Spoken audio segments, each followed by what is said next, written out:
ಎಲ್ಲಿಂದ ಶುರುವಾಯಿತು ಈ ಪಯಣ? ಚಿಕ್ಕ ವಯಸ್ಸಲ್ಲೇ ನಟನಾಗಬೇಕು ಅನ್ನೋ ಆಸೆ. ಯಾವುದೇ ಸಿನಿಮಾ ಬ್ಯಾಕ್ಗ್ರೌಂಡ್ ಇಲ್ಲದೆ ಒಬ್ಬ ಬಸ್ ಚಾಲಕನ ಮಗ ಹೇಗೆ ಇಡೀ ದೇಶ ಆಮೇಲೆ ಈಗ ಬಹುಶಃ ಪ್ರಪಂಚದ ಗಮನ ಸೆಳೆಯೋ ಮಟ್ಟಕ್ಕೆ ಬಂದರೂ ಬೆಂಗಳೂರಿಗೆ ಬಂದಾಗ ಕೈಲಿ ಕೇವಲ 300 ರೂಪಾಯಿ ಇತ್ತಂತೆ. ಮೆಜೆಸ್ಟಿಕ್ ಇಡೀ ರಾತ್ರಿ ಕಳೆದಿದ್ದೀನಿ, ಇಡೀ ರಾತ್ರಿ ಬೆಳಗಿನ ಜಾವ ಆಗೋವರೆಗೂ.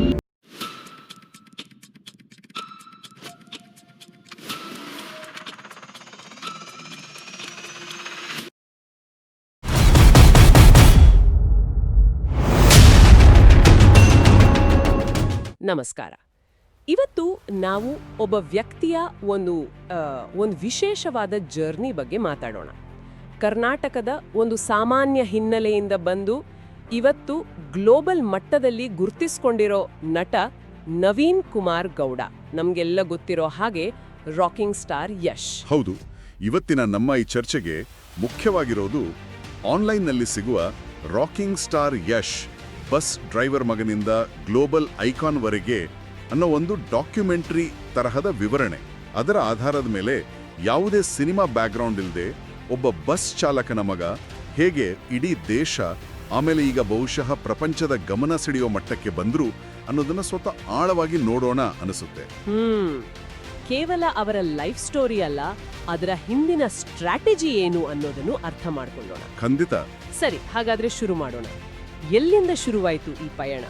ಅವರ ಆರಂಭದ ದಿನಗಳು ಹೇಗಿತ್ತು? ನೋಡಿ, ಜನವರಿ 8, 1986, ಹಾಸನ ಜಿಲ್ಲೆಯ ಹತ್ರ ಭುವನಹಳ್ಳಿ. ತಂದೆ ಆಗ್ಲೇ ಹೇಳ್ದ ಹಾಗೆ KSRTC ಬಸ್ ಚಾಲಕರು. ಸಿನಿಮಾ ಇಂಡಸ್ಟ್ರಿಗೆ ಯಾರೂ ಗೊತ್ತಿಲ್ಲ. ಚಿಕ್ಕ ವಯಸ್ಸಲ್ಲೇ ನಟನಾಗಬೇಕು ಅನ್ನೋ ಆಸೆ. ಬೆಂಗಳೂರಿಗೆ ಬಂದಾಗ ಕೈಲಿ ಕೇವಲ 300 ರೂಪಾಯಿ ಇತ್ತಂತೆ. ಕೇವಲ 300 ರೂಪಾಯಿ? ಹೌದು. ಮೆಜೆಸ್ಟಿಕ್ ಇಡೀ ರಾತ್ರಿ ಕಳೆದಿದ್ದೀನಿ, ಇಡೀ ರಾತ್ರಿ ಬೆಳಗಿನ ಜಾವ ಆಗೋವರೆಗೂ. ಆಮೇಲೆ ಸ್ಟ್ರಗಲ್ಸ್. ನಾಟಕಗಳಲ್ಲಿ ಅಭಿನಯ ಶುರು ಮಾಡಿದ್ರು. BV ಕಾರಂತರ ಬೆನಕ ನಾಟಕ ತಂಡ ಸೇರಿದಲ್ಲ, ಅದು ಅವರ ಜೀವನಕ್ಕೆ ಒಂದು ದೊಡ್ಡ ತಿರುವು. ಅದು ಒಂಥರ ಆಕ್ಟಿಂಗ್ ಸ್ಕೂಲ್ ಇದ್ದಾಗ ಆಯ್ತು ಅವರಿಗೆ. ಆ ದಿನಗಳು ಖಂಡಿತ ಸುಲಭ ಇರಲಿಲ್ಲ ಅಲ್ವಾ? ನಾಟಕದಿಂದ ಟಿವಿಗೆ, ಆಮೇಲೆ ಸಿನಿಮಾಗೆ ಆ ಹಾದಿ. ಖಂಡಿತ ಇಲ್ಲ.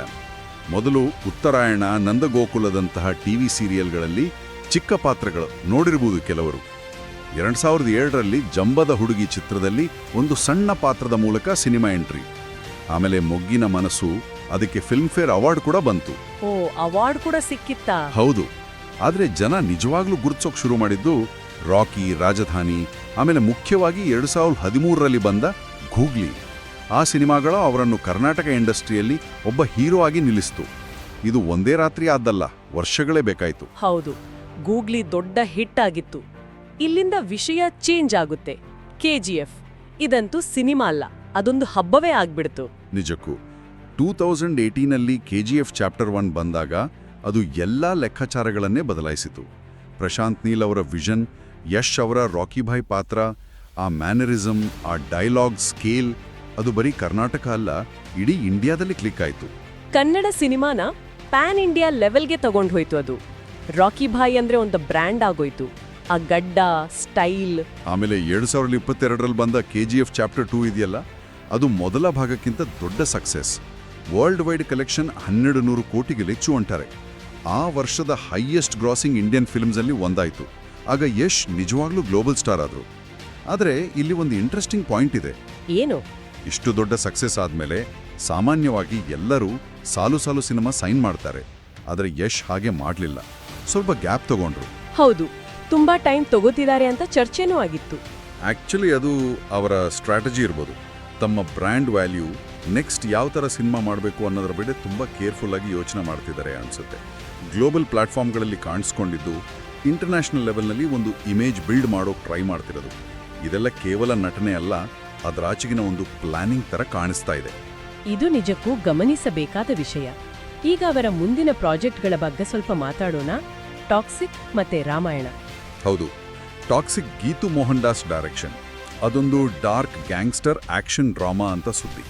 ಜೊತೆಗೆ ಕೃತಿ ಸನೋನ್ ಕೂಡ ಇದ್ದಾರೆ ಅಂತ. KGFಗಿಂತ ಬೇರೆ ತರ ಇರುತ್ತೆ ಅಂತ ನಿರೀಕ್ಷಿಸಬಹುದು. ಓಕೆ, ಇನ್ನು ರಾಮಾಯಣ, ಇದು ಬಹಳ ದೊಡ್ಡ ಪ್ರಾಜೆಕ್ಟ್ ಅಲ್ವಾ? ಹೌದು, ಪ್ರತಿಯೊಂದು ಹೆಜ್ಜೆಯನ್ನು ಎಷ್ಟು ಲೆಕ್ಕಾಚಾರ ಹಾಕಿ ಇಡ್ತಾರೆ ಅಂತ. ಹಾಗಾದ್ರೆ ಆ ಮೌನದ ನಂತರ ಅವರು ಒಪ್ಪಿಕೊಂಡ ಪಾತ್ರ, ನಿತೀಶ್ ತಿವಾರಿ ಅವರ ರಾಮಾಯಣದಲ್ಲಿ ರಾವಣನ ಪಾತ್ರ, ಅದು ಆಕಸ್ಮಿಕ ಅಲ್ಲವೇ ಅಲ್ಲ. ಹೌದು, ಅದೊಂದು ಬಹಳ ದೊಡ್ಡ ರಿಸ್ಕ್ ಅಂತಾನೂ ಅನಿಸ್ಬೋದು. ಖಂಡಿತ. ಖಳನಾಯಕನ ಪಾತ್ರ ಅದು ರಾಮಾಯಣದಲ್ಲಿ. ಆದರೆ ಮೂಲಗಳು ಇದನ್ನ ಕೇವಲ ನಟನೆಯಲ್ಲಿ ಹೊಸತನ ತೋರಿಸೋ ಪ್ರಯತ್ನ ಅಂತ ನೋಡ್ತಿಲ್ಲ. ಬದಲಿಗೆ ಇದು ಅವರ ಆಂಬಿಷನ್ ಇದೆಯಲ್ಲ, ಅದರ ಸಂಕೇತ ಅಂತ ವಿಶ್ಲೇಷಣೆ ಮಾಡ್ತಿದ್ದಾರೆ. ಅಂದ್ರೆ ರಾಮನಷ್ಟೇ ಪವರ್ಫುಲ್ ಆದ, ಕಾಂಪ್ಲೆಕ್ಸ್ ಆದ ರಾವಣನ ಪಾತ್ರದ ಮೂಲಕ ಇಂಟರ್ನ್ಯಾಷನಲ್ ಆಡಿಯನ್ಸ್ನ ರೀಚ್ ಮಾಡೋ ಗುರಿ ಇರಬಹುದು. ಓ, ಭಾರತೀಯ ಮಾರುಕಟ್ಟೆ ದಾಟಿ ಗ್ಲೋಬಲ್ ಸ್ಟೇಜ್ನರಿ ಒಂದು ಸ್ಥಾನ ಮಾಡ್ಕೊಳ್ಳೋ ಪ್ರಯತ್ನನಾ? ಬಹುಶಃ ಅದನ್ನು ದಿಟ್ಟ ಹೆಜ್ಜೆ ಅಂತ ಕೆಲವು ಮೂಲಗಳು ಹೇಳ್ತವೆ. ಸರಿ. ನಟನೆ ಜೊತೆಗೆ ಅವರ ಸಾಮಾಜಿಕ ಕೆಲಸಗಳು ಗಮನ ಸೆಳೆಯುತ್ತೆ. ಯಶೋಮಾರ್ಗ ಫೌಂಡೇಶನ್ ಬಗ್ಗೆ ಹೇಳಿ. ಹೌದು, ತಮ್ಮ ಫೌಂಡೇಶನ್ ಮೂಲಕ ಮುಖ್ಯವಾಗಿ ಉತ್ತರ ಕರ್ನಾಟಕದಲ್ಲಿ ಕೆರೆಗಳನ್ನು ಹೂಳೆತ್ತಿಸೋದು, ನೀರಿನ ಸಂರಕ್ಷಣೆ ಕೆಲಸಗಳನ್ನು ಮಾಡ್ತಿದ್ದಾರೆ. ಶಿಕ್ಷಣ, ಆರೋಗ್ಯ ಕ್ಷೇತ್ರದಲ್ಲೂ ಅವರ ಕಾಂಟ್ರಿಬ್ಯೂಷನ್ ಇದೆ. ಇದು ಬರೀ ಸ್ಕ್ರೀನ್ ಮೇಲಿನ ಹೀರೋಯಿಸಮ್ ಅಲ್ಲ, ರಿಯಲ್ ಲೈಫ್ನಲ್ಲೂ ಒಂದು ಕಮಿಟ್ಮೆಂಟ್ ತೋರಿಸುತ್ತೆ.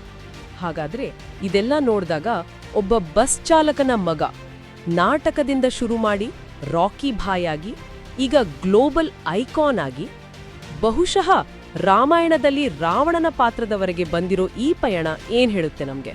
ಇದು ಬರೀ ಟ್ಯಾಲೆಂಟ್, ಹಾರ್ಡ್ವರ್ಕ್ ಕಥೆ ಅಲ್ಲ.